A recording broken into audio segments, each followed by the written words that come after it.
الحمد لله نزل القرآن وعلم البيان والصلاة والسلام على محمد رسوله المختار وعلى آله الأطهار وأصحابه الأبرار الأخيار إلى يوم القرار. أما بعد،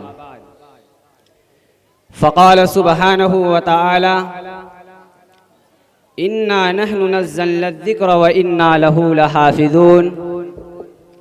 وقال النبي صلى الله عليه وسلم: خيركم من تعلم القرآن وعلمه. معزز سامعین اکرام، یہ اجتماع بڑا بابرکت اور پاکیزہ ہے، اس لیے کہ اس کی نسبت قرآن مجید اور فرقان حمید کی جانب ہے۔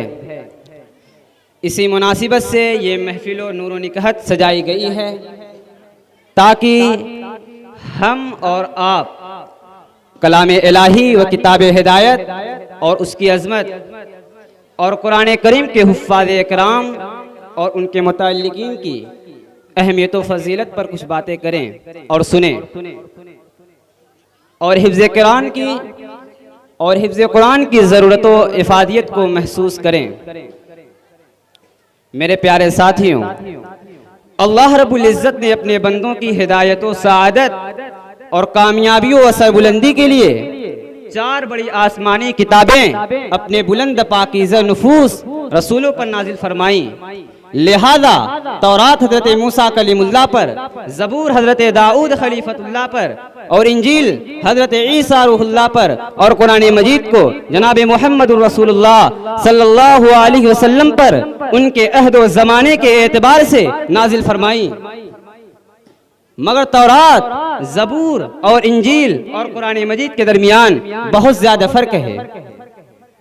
قرآن مجید کو ان تینوں کتابوں پر امتیازی فضیلت حاصل ہے، کیونکہ اس لیے کہ تورات، زبور اور انجیل محض کتاب الہی ہیں۔ ان کی حفاظت اور قیامت تک کی بقا اور حفاظت کی ذمہ داری اللہ تعالیٰ نے نہیں لی، مگر قرآن کریم کتاب الہی ہونے کے ساتھ ساتھ کلام الہی ہے۔ یہی اس کا امتیاز ہے کہ اللہ تعالیٰ نے ان آیات کا جن کو آج ہم پڑھتے ہیں، سنتے ہیں اور سناتے ہیں، یہ اللہ کا کلام ہے، اللہ رب العزت کا۔ یہ قرآن اللہ رب العالمین کا وصف خاص ہے، جو موصوف کے تابع ہے، اور موصوف اللہ کی ذات واجب الوجود ہے، جو ہمیشہ سے ہے اور ہمیشہ رہے گی، کبھی اس کو زوال نہیں، کیونکہ لم یزل ولا یزال ہے۔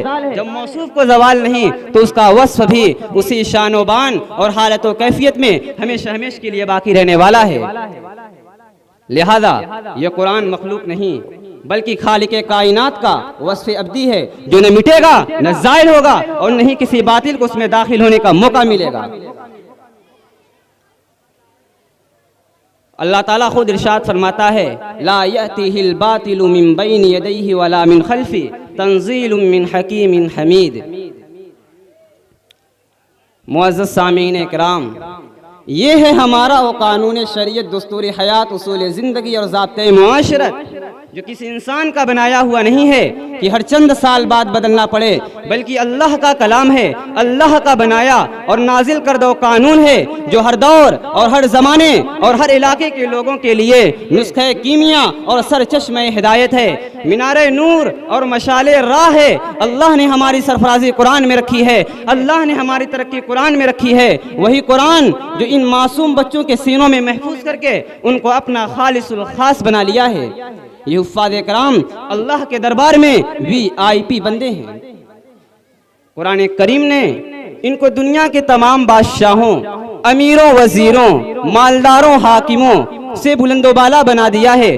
بادشاہ ان کے مقام کو جانے یا نہ جانے، ان کی اہمیت و فضیلت کو مانے یا نہ مانے، مگر ان کی اہمیت و فضیلت تو جناب محمد رسول اللہ صلی اللہ علیہ وسلم نے ان الفاظ میں بیان فرمائی ہے: خیرکم من تعلم القرآن وعلمہ، کہ تم میں سب سے زیادہ بہتر وہ ہے جو قرآن کو سیکھے اور اس کو سکھائے۔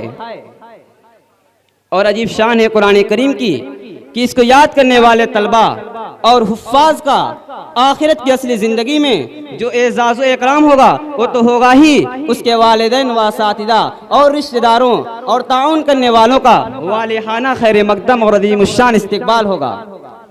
حفاظ اکرام کے بارے میں آپ صلی اللہ علیہ وسلم نے ارشاد فرمایا ہے کہ قیامت کے دن سے کہا جائے گا کہ جنت میں تم کو وہ بلند و بالا مقام حاصل ہوگا جہاں تک تم خود پہنچ جاؤ گے، لہذا قرآن کو اطمینان کے ساتھ تجوید سے پڑھتے جاؤ اور جنت کے درجات پر چڑھتے جاؤ۔ قیامت کے دن ان کے سروں پر تاج ہوگا، چہروں پر نور ہوگا، اور ان کے والدین کو اس اعزاز میں سورج و چاند سے زیادہ روشن تاج پہنایا جائے گا، کیونکہ انہوں نے اپنے لخت جگر نور نظر کو حفظ قرآن کے لیے مخصوص کیا تھا، اس کو اللہ کے دین کے لیے، اللہ کی کتاب کے لیے خاص کر دیا تھا۔ اسی طرح اس کے گھر کے 10 ایسے لوگوں کو جنت میں داخل کر دیا جائے گا جن پر گناہوں کی وجہ سے دوزخ کا عذاب واجب ہو گیا ہوگا، لیکن حافظ قرآن سے قربت و رشتہ داری نے اس کو بچا لیا۔